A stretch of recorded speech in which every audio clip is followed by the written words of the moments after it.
So, yeah, I saw Morbius. Morbius?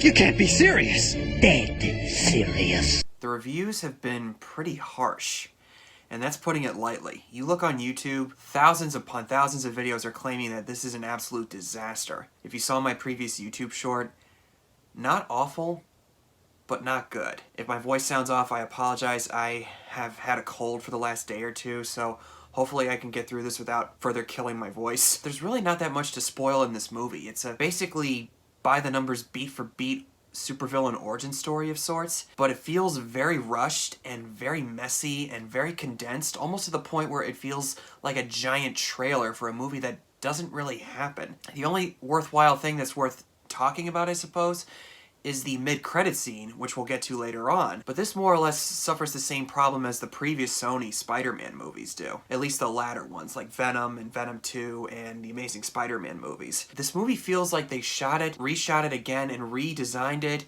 almost to the point where it feels very glossy and fabricated, just like the first Venom did, and the second one also, even though I think that's a little bit better than the first Venom if you see my review on it. The director doesn't really bring much flair and personality to this film, and it's pretty obvious that they chose a guy who's not really going to push back against them. This is Sony we're talking about. It doesn't really look like they've learned their lesson, and they continuously put their hands in the pot too much and don't really give enough creative freedom for the people making these things. The only thing that really kind of keeps them in line is if they are doing a co-production with Marvel Studios like No Way Home, Homecoming, and so on. And the end result, the movie feels very uninspired and almost like a studio paycheck. But was that really much of a surprise? For myself, not really. I did like the brotherhood type of bond that Morbius shares with his surrogate brother Milo, played by Matt Smith, who I would say is probably the shining part of this movie, as other reviewers have pointed out. He makes the movie a lot more enjoyable than the script allows him to. He does turn out to be the villain, and I saw it coming a mile away. I didn't really watch any of the trailers.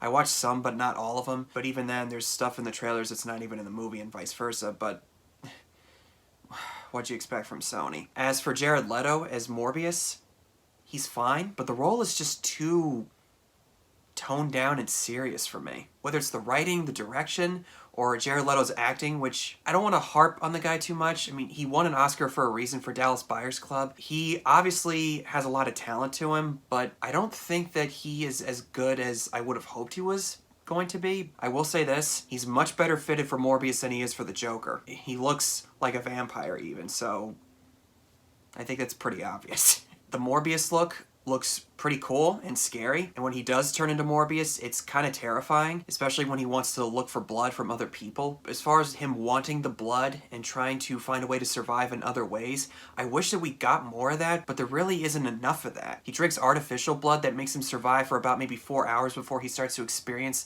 the turn into a vampire, but that's really all we get. And he does drink human blood at one point from another person that he works with, and he gets spied on by the FBI and the police, who suspect that he's the one causing all these vampires' blood-sucking sightings and so on, but there's not enough emotional weight to it, and you don't really feel the consequences of his actions, even though he does talk about it, like how he feels really bad for doing that to somebody. If the 90s Spider-Man show can get that right, and if the Spider-Man 3 video game can get that right, I mean, hello, Sony, it shouldn't be that difficult. Jared Harris is just kind of in. He's the mentor for Michael Morbius, but he isn't really given much to do. Tyrese Gibson, who I really liked in other movies like Transformers, Flight of the Phoenix, and Fast and Furious. He's always been a likable actor, but like with Jared Harris, he's not given anything to do, and he's just wasted here.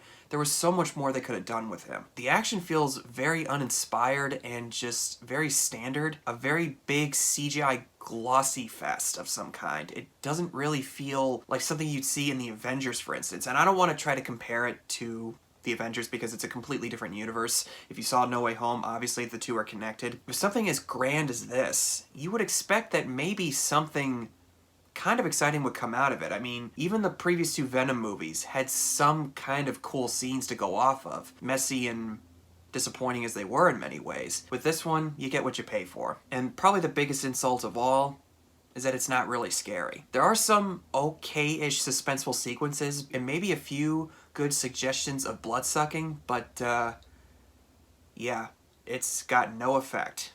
No effect at all. And as for the mid-credit scene, Michael Keaton's Adrian Toomes from Homecoming is transported into this universe, which I'm assuming was either because of Doctor Strange's spell in No Way Home or him correcting the spell at the end of No Way Home. It's not really clear. And they showed the scene in the trailers. I know it's not really surprising considering the studio, but still, it's like, guys, couldn't you have learned your lesson by now? No, that would have been too easy. And on top of that, the scene is edited in a way that it doesn't even present the same way in the trailer. But he recruits Michael Morbius into putting a team together, which I'm assuming that's the Sinister Six that Sony has been trying to set up for a long time. But the problem is, we still don't know what universe this is set in.